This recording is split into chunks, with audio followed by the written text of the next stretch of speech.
Ser cristiano es más allá de alguien que se dice ser religioso o que se dice ser cristiano, pero su vida no inspira, su vida no agrada, no hace que de alguna manera quien está en contacto con nosotros anhele o por lo menos quisiera decir o quisiera expresar, me gustaría ser como fulano o sutano, sino a veces al contrario, somos tanta piedra de tropiezo que habrá quien en un momento dado responda o diga, si esto es ser cristiano, no quiero nada.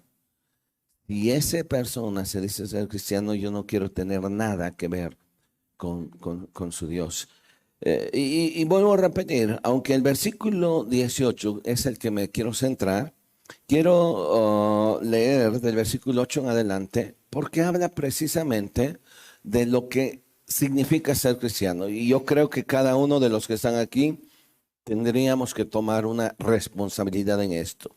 Voy a leer, si usted trae su Biblia, de favor, le ruego que ponga el sentido a toda esta palabra. Finalmente, dice el apóstol Pedro, sed todos de un mismo sentir, compasivos, amándoos fraternalmente, misericordiosos, amigables, no devolviendo mal por mal, ni maldición por maldición, sino por el contrario, bendiciendo, sabiendo que fuisteis llamados para que heredaseis bendición. Versículo 10. Porque el que quiere amar la vida y ver días buenos, refrene su lengua del mal, y sus labios no hablen engaño. Apártese del mal y haga el bien, busque la paz y síguela. Porque los ojos del Señor están sobre los justos y sus oídos atentos a sus oraciones, pero el rostro del Señor está contra aquellos que hacen el mal. ¿Y quién es aquel que os podrá hacer daño si vosotros seguís el bien? Mirad también, o más también, si alguna cosa padecéis por causa de la justicia, bienaventurados sois. Por tanto, no os amedrentéis por temor de ellos, ni os conturbéis, sino santificad a Dios en el Señor en vuestros corazones, y estad siempre preparados para presentar defensa con mansedumbre y reverencia ante todo aquel que os demande razón de la esperanza que hay en vosotros, teniendo buena conciencia, para que en lo que murmuran de vosotros como malhechores, ellos sean avergonzados, los que calumnian vuestra conducta en Cristo. Porque mejor es que padezcáis haciendo el bien, si la voluntad de Dios así lo quiere, que haciendo el mal. Ahora, quiero que escuche, por favor, el versículo 18. Porque también Cristo padeció una sola vez por los pecados, el justo por los injustos, para llevarnos a Dios, siendo a la verdad muerto en la carne, pero vivificado en espíritu. Quiero que por favor lea conmigo el versículo 18. Quisiera que vuelvo a repetir todo el sentido a este pasaje, porque quiero hoy hablar sobre algo que es sumamente importante, de lo cual, aunque estamos hablando de las características de lo que es un cristiano, nadie puede vivir la vida cristiana sin Cristo. Nos hacemos tontos si queremos vivir la vida cristiana sin Cristo. Versículo 18. ¿Lo podemos leer juntos? Si trae su Biblia, por favor. Versículo 18. Porque también Cristo padeció una sola vez por los pecados, el justo por los injustos, para llevarnos a Dios, siendo a la verdad muerto en la carne, pero vivificado en espíritu. El justo por los injustos. El justo se hizo injusto para que el injusto fuese justo y fuese llevado a Dios. Esa es la obra de Cristo en aquella cruz del Calvario. No soy amante del arte, en realidad poco conozco sobre eso y especialmente sobre pintura y sobre el arte a lo largo de la historia en el caso de la pintura. Pero esta semana observaba por alguna razón un cuadro que refleja precisamente esto de lo que vamos a hablar hoy esta mañana. El justo cambió mi lugar y se hizo injusto para que yo fuese justo. Y estoy hablando del Cordero de Dios.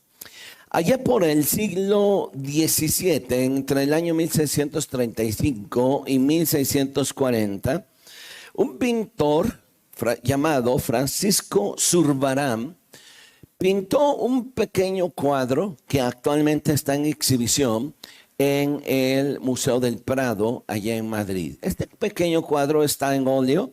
En realidad es pequeño porque mide unos 37 centímetros de altura y de ancho aproximadamente unos 62 centímetros. En realidad es pequeño. Está dibujado en óleo. El fondo es oscuro, el fondo es negro, pero resalta mucho la imagen de un cordero. Ahora, yo quiero que por favor ustedes la vean y a lo largo de esta plática quisiera que por favor pensaran en este cuadro. Cuando yo lo estaba viendo, honestamente, no solo me llamó la atención, sino cada detalle. No solo me llamó la atención la forma en la que el pintor refleja a este cordero con su rostro, se dice que no más de 6 u 8 meses de edad, atado con sus 4 patitas.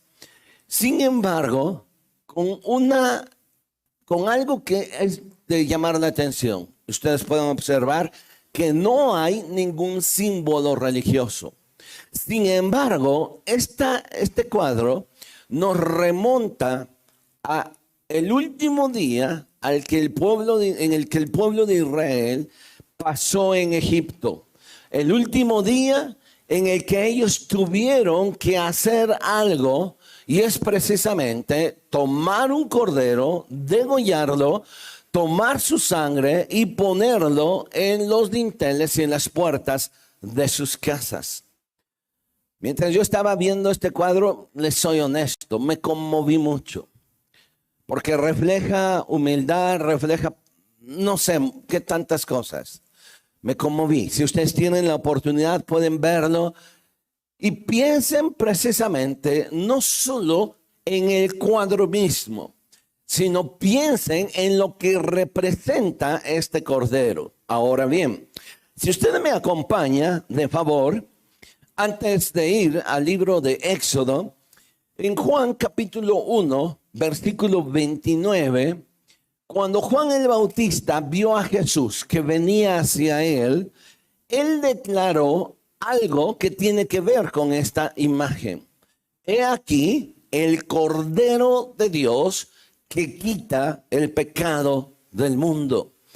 Esta imagen o esta pintura tiene por nombre Agnus Dei. La palabra Agnus Dei es una palabra latina que significa Cordero de Dios. De hecho, dentro de la liturgia romana hay una parte en donde se canta y se hace un espacio específicamente para hablar del Agnus Dei, del Cordero de Dios. Yo quiero hablar sobre ese Agnus Dei, sobre ese Cordero de Dios, su importancia que tiene para usted y para mí. Pero para eso tenemos que remontarnos muchos años atrás, cuando el pueblo de Israel salió de Egipto después de 400 años de esclavitud pasó la última noche haciendo algo muy significativo. Éxodo capítulo 12.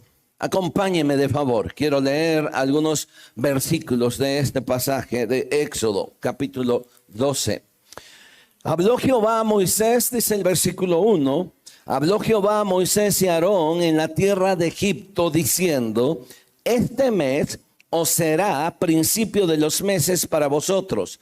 Será este el primero en los meses del año.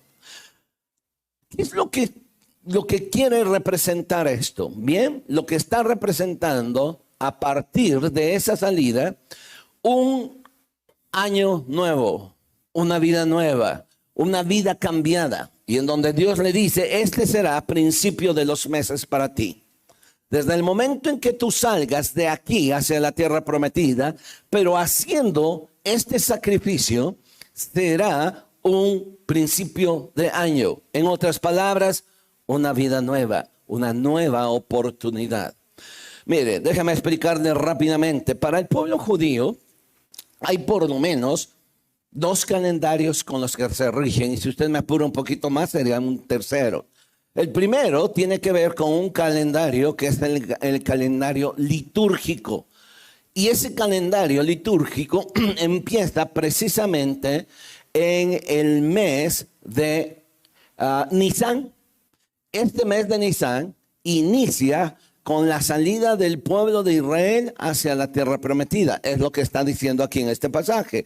Este mes será principio de los meses. Y ese será el calendario litúrgico. A partir de allí hay una vida nueva, una vida diferente. Dejar de ser esclavo, ahora eres libre. Dejar de vivir en esa opresión, ahora empezar a caminar rumbo a la tierra prometida. Pero tuvo que haber un parteaguas. Tuvo que hacer algo el pueblo de Israel para que eso pudiera suceder. Un año nuevo, una vida nueva. El segundo calendario que el pueblo de Israel tiene se le conoce como el calendario civil. Este calendario civil es un calendario que en la actualidad está corriendo el año 5784. Para el pueblo judío no está viviendo en el año 2024. Ellos están viviendo en el año 5784. Este año corresponde al calendario civil. Este año comenzó el 15 de abril del año pasado y va a terminar precisamente de septiembre, y terminará también en septiembre para entrar al siguiente año, para entrar al año 5785. Y ese es el calendario civil. Ese es el calendario que desde la perspectiva judía, ellos toman desde la creación del hombre hasta la actualidad. Por eso ellos dicen que van 5784 años desde que el hombre fue creado allá en el huerto del Edén. Y les decía que había un tercero. ¿Cuál es el tercero? Bueno, el calendario comercial. Ese calendario con el que ellos se rigen a nivel mundial para hacer los tratos comerciales. ¿Cuál es? El que nosotros llevamos, el calendario gregoriano, que estamos en el año 2024 y que por allá hay un desfase de años, no es tan exacto, pero dejémoslo allí por este momento. Así que por lo menos ellos se rigen con 3 calendarios. El litúrgico, que inicia precisamente en el mes de Nisan, lo que para nosotros sería el inicio de la Semana Santa. Ahora, quiero que sigamos leyendo. Versículo 3. Habla a toda la congregación de Israel diciendo: en el 10 de este mes, tómese cada uno un cordero según las familias de los padres, el cordero por familia. Mas si la familia fuera pequeña, que no baste para comer el cordero, entonces él y su vecino inmediato a su casa tomarán una según su número de personas, conforme a al comer de cada hombre, haréis la cuenta sobre el cordero. Ahora, vea por favor la característica de este cordero que iba a ser sacrificado. Este cordero o este animal será sin defecto, macho de 1 año, y lo tomaréis de las ovejas o de las cabras. ¿Qué es lo que iba a pasar? Iban a tomar el cordero, lo iban a degollar y esa sangre la tenían que poner en las puertas de las casas. Si usted se salta tantito, por favor, al versículo 13, y ahorita explico lo demás, dice que iban a poner esa sangre en las puertas, y la sangre os será por señal en las casas donde vosotros estéis. Veré la sangre y pasaré de vosotros, y no habrá en vosotros plaga de mortandad cuando hiera la tierra de Egipto. Esa fiesta o esa celebración que iba a ser conmemorada por todos los años y se tenía que recordar, se llamaba o se llama Pascua. En hebreo es el Pesach. Y literalmente significa pasar por alto o saltar. Y se basa precisamente en lo que dice el versículo 13. La sangre será por señal en las casas donde vosotros estéis. Veré la sangre y saltaré. Pasaré de vosotros y no habrá mortandad. ¿Qué es lo que pasaba? Permítame nada más explicarle, porque aquí hay una gran enseñanza. El pueblo de Israel toma un cordero. Cada familia tenía que tomar un cordero. Si era pequeña, tenía que juntarse con otra familia y matar a ese cordero, degollarlo. Una vez degollado, la sangre la tenían que poner en las puertas de las casas o en las ventanas y en los dinteles. Y dice este pasaje que a la medianoche pasaría el heridor. Pasaría el ángel, y donde no viera esa señal que estaba en la puerta, quien estaba dentro moría el primogénito. Pero si pasaba y veía esa señal, no importaba quién estuviera dentro, ellos podían ser perdonados. ¿Qué significa esto? Que lo que Dios ve en mi vida y en su vida no es lo bueno que yo digo que soy. No es la bondad que usted trata de mostrarse o de mostrar a los demás. Lo que Dios ve en mi vida es la sangre de Cristo. Así que podía ver en esta casa los hombres más perversos, las mujeres más duras que pudieran estar allí. Pero si ellos tenían la señal de aquel cordero, el cordero pasaba, porque veía una señal. Y cada vez que Dios le ve a usted y me ve a mí, no me ve como tal. Lo que Dios ve es la sangre de Cristo que fue derramada en aquella cruz. En otras palabras, Dios ve a Jesús frente a mí. Porque si Dios me viera a mí, hay algo que en mi vida peligra, porque la paga del pecado es muerte. Y voy a ir allá un momento más. Y este cordero que nosotros estamos viendo, el Agnus Dei, nos remonta precisamente a ese sacrificio. Ese sacrificio para perdón y liberación del pueblo de Israel. Pero también este sacrificio significa perdón. Por favor, vea conmigo el libro de Levítico, por favor, capítulo 5. Levítico, capítulo 5.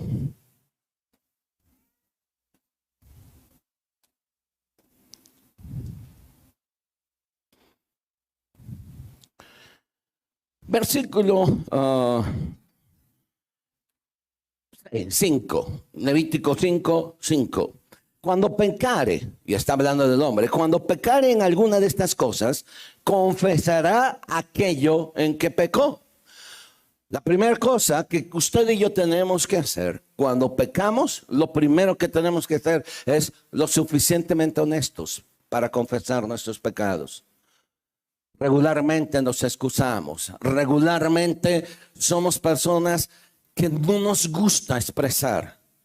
Nos sentimos quizás a veces hasta humillados por el hecho de confesar nuestros pecados. Así que es más fácil escudarnos y echarle la culpa a otro que venir y confesar mis pecados. Si hay algo que me encanta de la parábola del hijo pródigo, es precisamente eso. Que el día que él se decidió, según el relato de Jesús, él dijo, voy a ir, me levantaré y le diré a mi padre. Eso es confesar. Le diré, con toda la vergüenza del mundo, con todo lo que me suele avergonzar, tengo que confesar y tengo que abrir mi corazón y abrir mis labios. Dice Romanos que con la boca se confiesa y con el corazón se cree. Y eso es muy importante. Si usted es una persona que quiere ocultarse y que usted dice, bueno, pues Dios perdona todo, Él sabe. ¿Sí? Pero yo necesito confesar. Yo necesito confesar. No puede haber cambio en mi vida si no soy lo suficientemente honesto y venir y abrirle mi corazón. Entonces vea por favor que el primer paso precisamente para ese perdón de pecados tiene que ver con una confesión. Pero luego sigue diciendo en el versículo 6, y para su expiación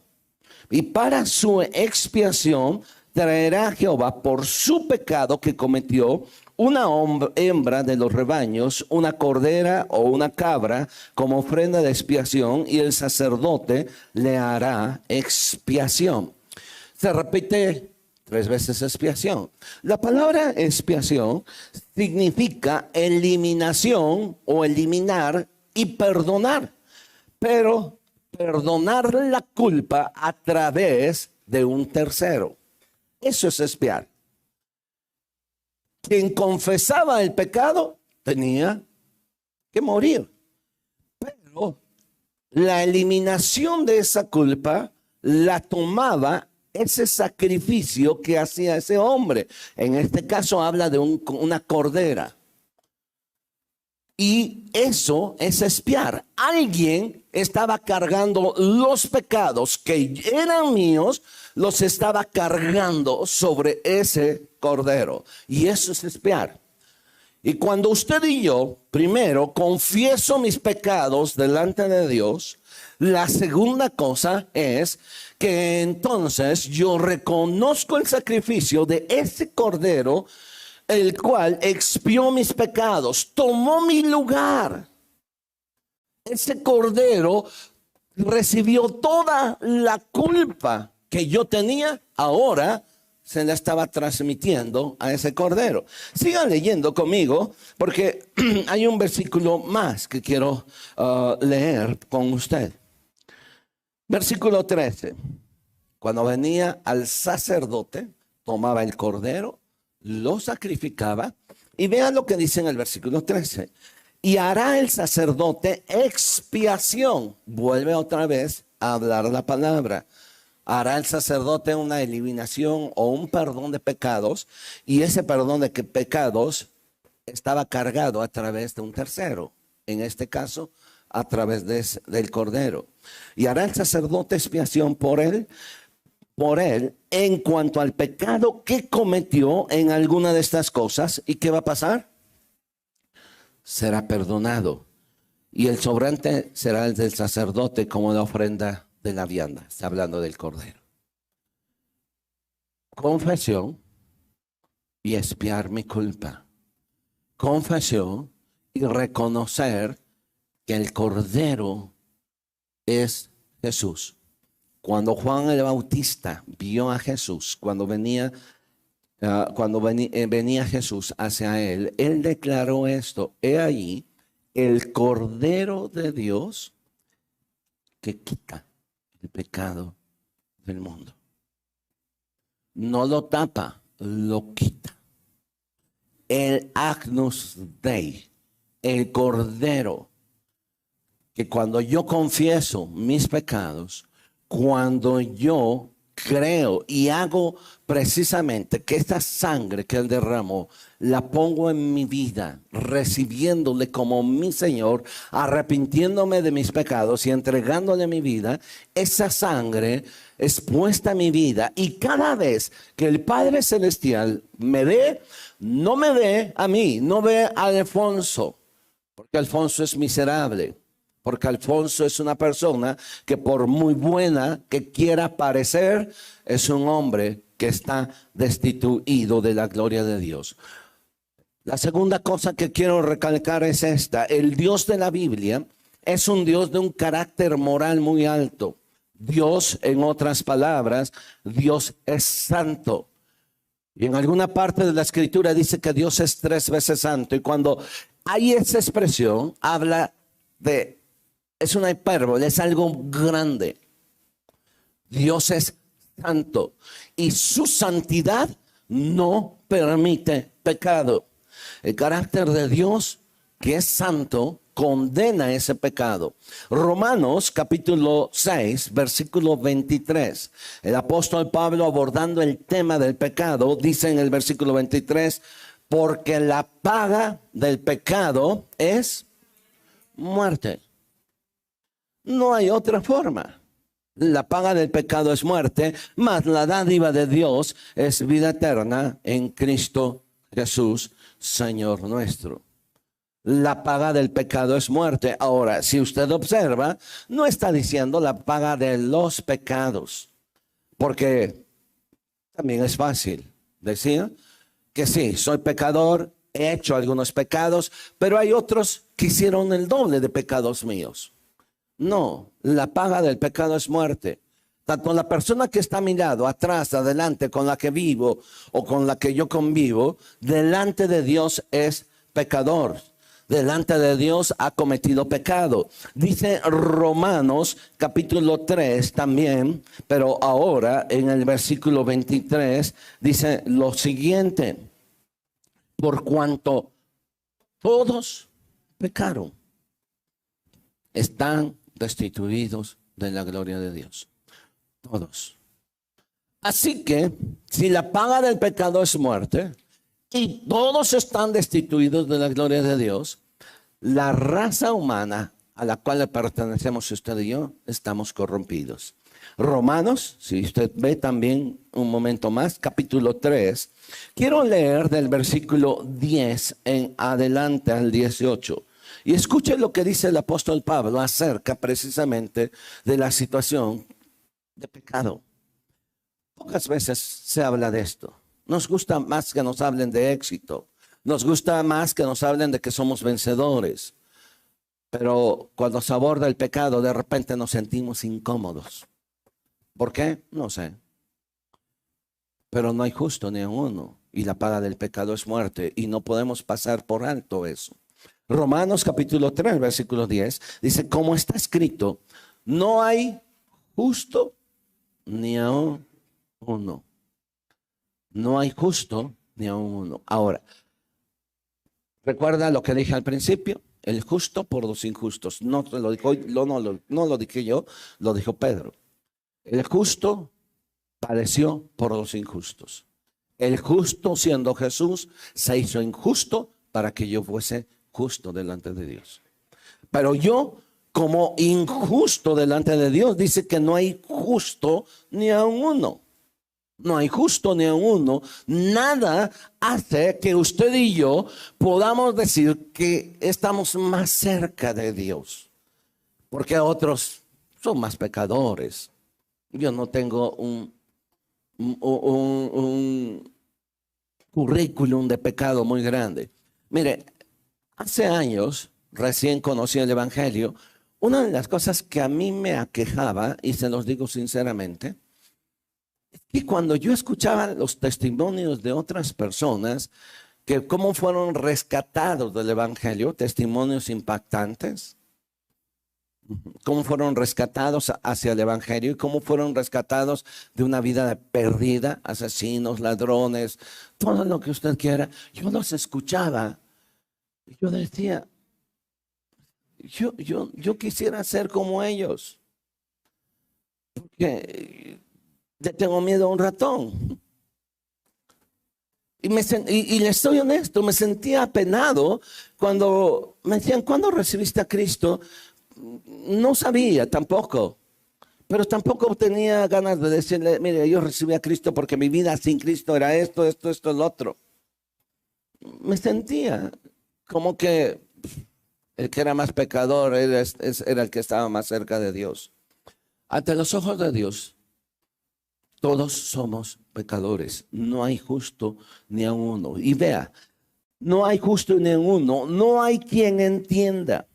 No hay quien busque a Dios. Todos se desviaron. A una se hicieron inútiles. No hay quien haga lo bueno. No hay ni siquiera uno. Sigue diciendo Pablo.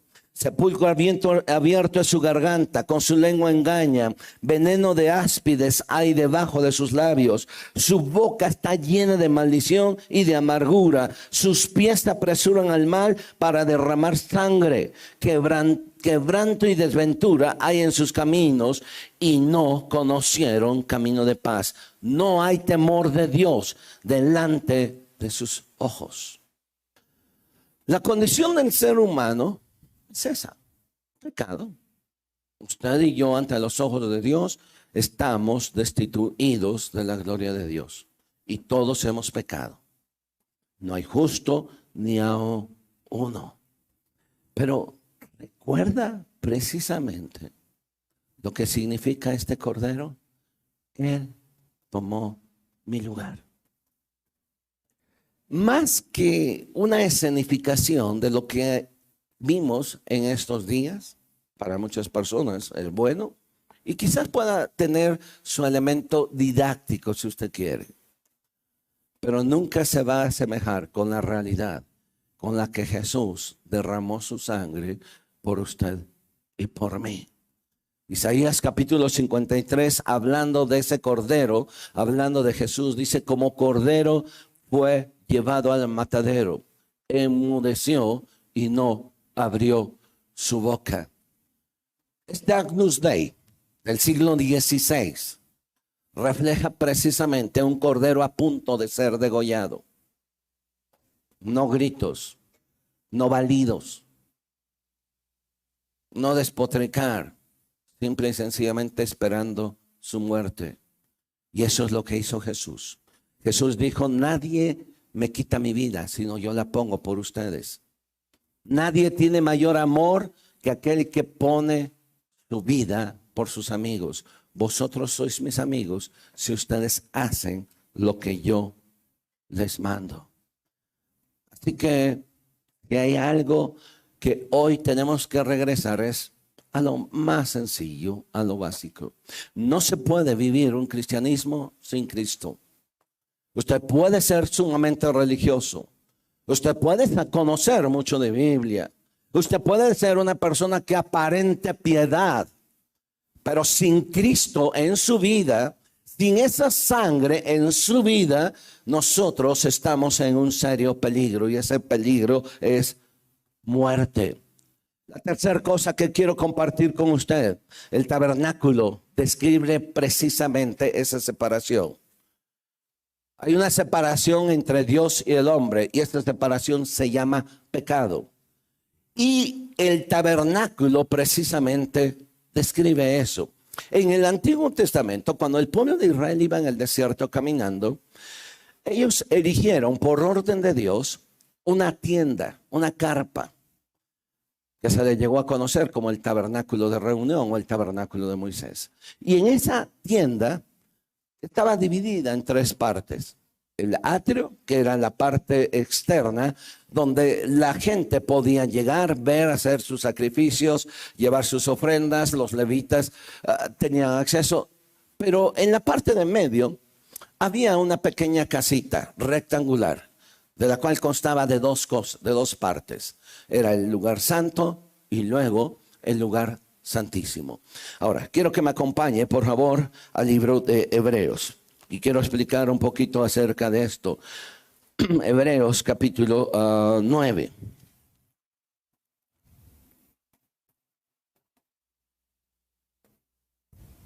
Versículo 7.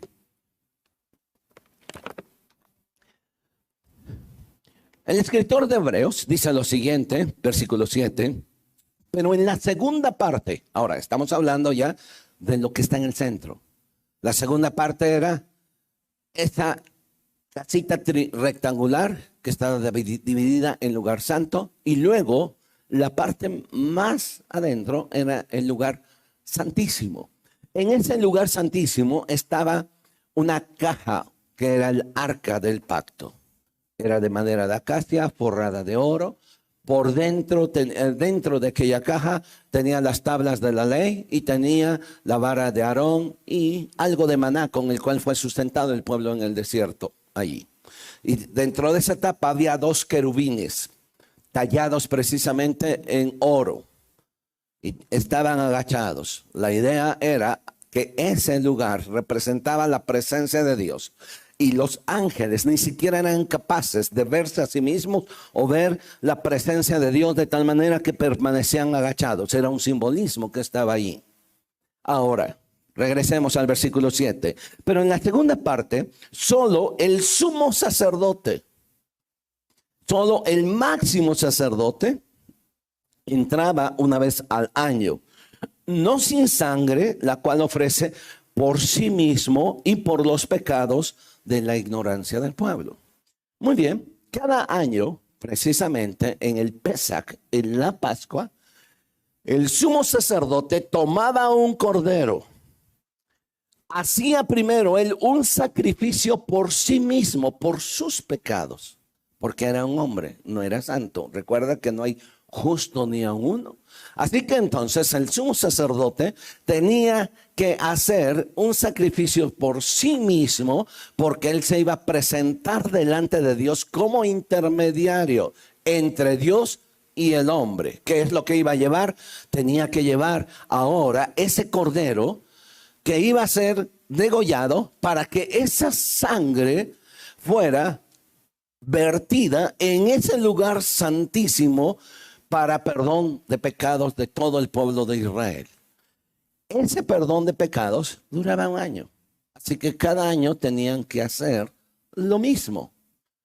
Cada Pesach tenían que hacer todo ese sacrificio precisamente para perdón de pecados, para remisión. Ahora, sigo leyendo, versículo 7, pero en la segunda parte, solo el sumo sacerdote, una vez al año, entra una vez al año, no sin sangre, la cual ofrece por sí mismo y por los pecados de ignorancia del pueblo, dando el Espíritu Santo a entender con esto que aún no se había manifestado el camino al lugar santísimo, entre tanto que la primera parte del tabernáculo estuviese en pie, lo cual es símbolo para el tiempo presente, según el cual se presentan ofrendas y sacrificios que no pueden hacer perfecto en cuanto a conciencia al que practica ese culto. ¿Por qué? Porque se tiene que hacer cada año.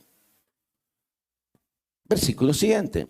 Y ya que consiste solo en comida y bebida de diversas abluciones y ordenanzas acerca de la carne, impuestas hasta el tiempo de reformar las cosas, pero estando ya, y aquí quiero que me ponga atención, pero estando ya presente Cristo, sumo sacerdote de los bienes venideros, por el más amplio y más perfecto tabernáculo, no hecho de manos, es decir, no de esta creación, y no por sangre de machos cabríos ni de becerros, sino por su propia sangre, entró una vez para siempre al lugar santísimo, habiendo obtenido eterna redención. Quiero detenerme aquí un momento. Jesús no solo fue el intermediario entre Dios y nosotros. La Biblia lo dice, porque hay un solo Dios y un solo mediador entre Dios y los hombres, y este es Jesucristo. Jesús es el intermediario, es el sumo sacerdote, el que está en medio, el que me representa ante el Padre. Pero también Jesús mismo se ofrece a sí mismo como el cordero que derrama su sangre. Y ojo, por favor, una vez para siempre.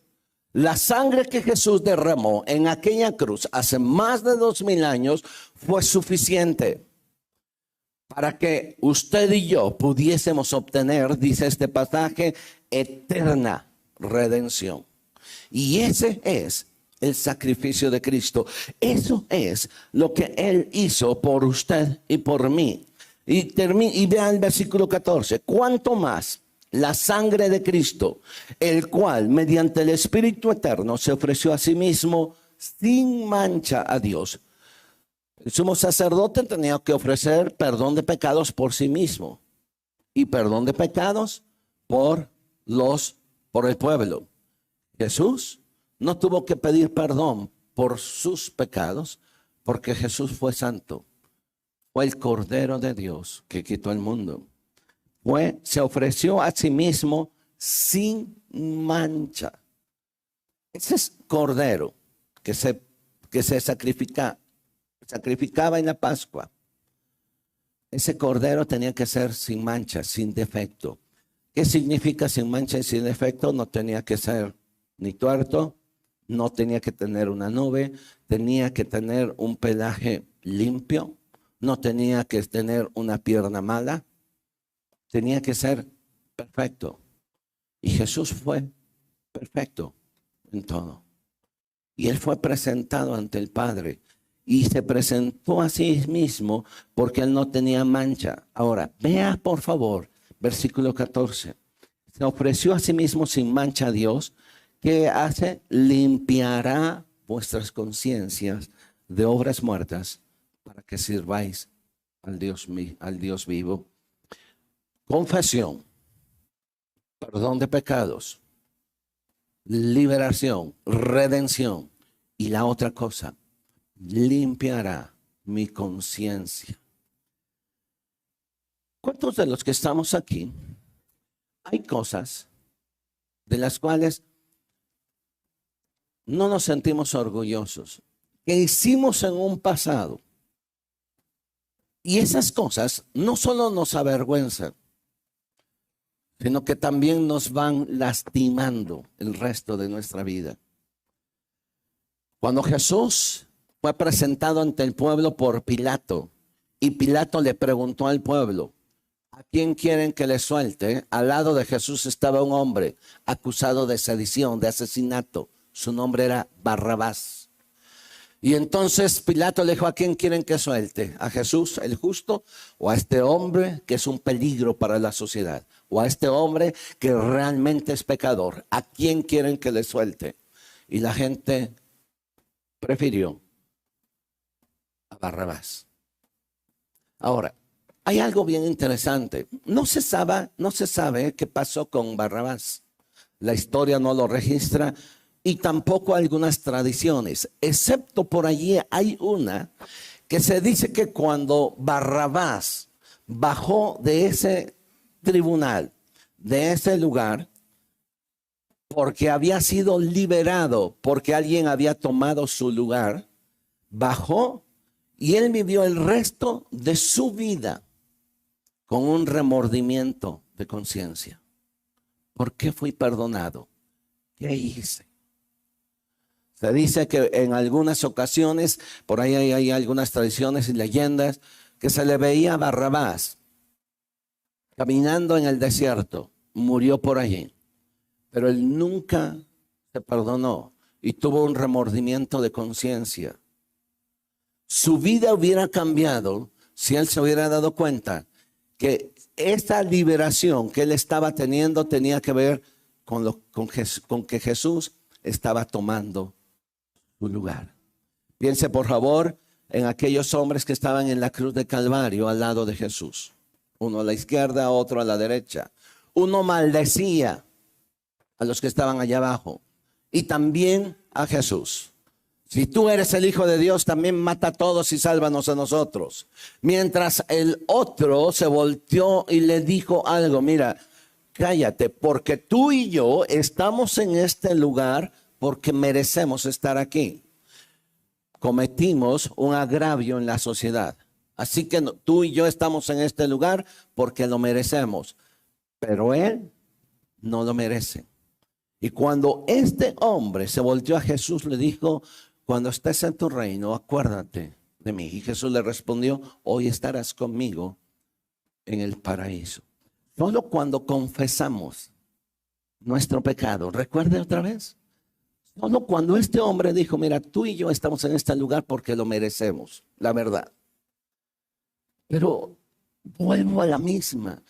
¿Qué es lo que nos impide a nosotros abrir nuestros labios y decir, esta fue mi vida absurda, pecadora, por mucho que hubiera sido? Confesar. Pero sabe, cuando yo confieso y tomo el sacrificio de Cristo, ese cordero, ¿sabe lo que él hace? Regrese otra vez. Limpiará vuestras conciencias. Hebreos 9:14.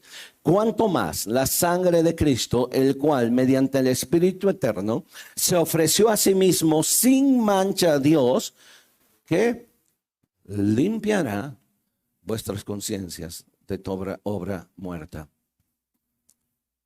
¿Cuántos batallamos con nuestra conciencia? ¿Cuántos batallamos con eso que nos traiciona? ¿Me están siguiendo? ¿Cuántos batallamos con nuestros fantasmas? Que creíamos que los habíamos dejado ahí atrás, pero nos están siguiendo. Y no solo nos están siguiendo, de repente están frente a nosotros. Y nuestra conciencia nos acusa y nos sentimos mal. No solo nos sentimos mal, también nos avergüenza. ¿Qué hace la sangre de Cristo? Limpia mi conciencia. Y quiero terminar con el versículo que leímos al principio. Primera de Pedro 3:18. La primera parte. Porque Cristo padeció una sola vez por los pecados. Y subraya eso, una sola vez.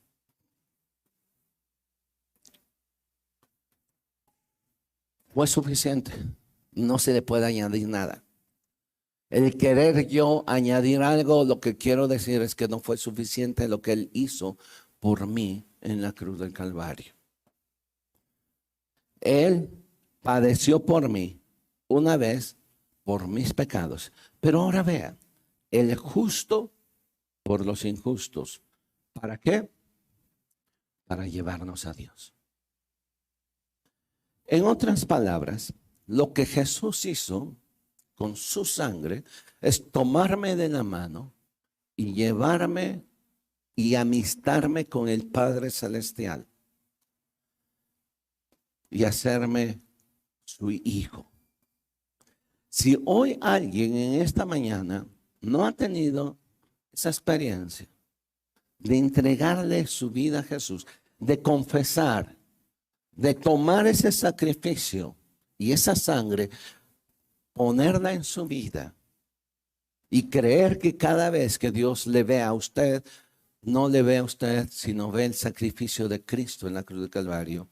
Si no lo ha hecho, hoy ese es el tiempo para que usted se deje tomar de la mano de Dios y de Jesús para que Él lo lleve y lo presente ante el Padre. Y lo presente a Él.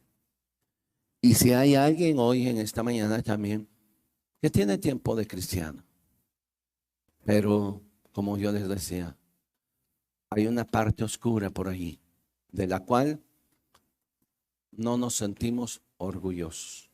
Y no solo no nos sentimos orgullosos, una parte oscura que me lastima, me hiere, y que cada vez que yo la recuerdo, me tumba al piso y me ocasiona una derrota. Porque no he sido capaz de decirle, Señor, que tu sangre me limpie. Ahora, no se trata de algo místico.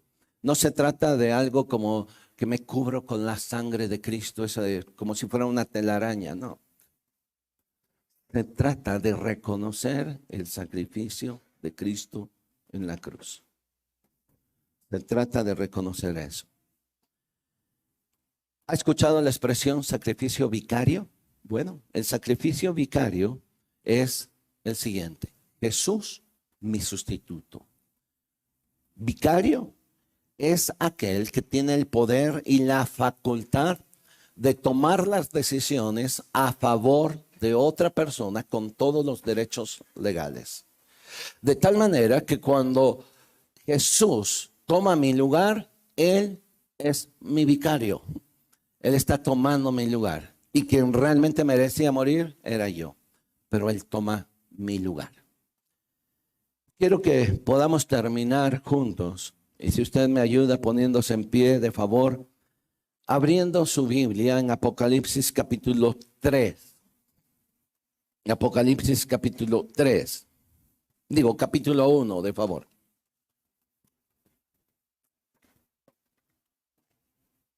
Versículo 5 y 6.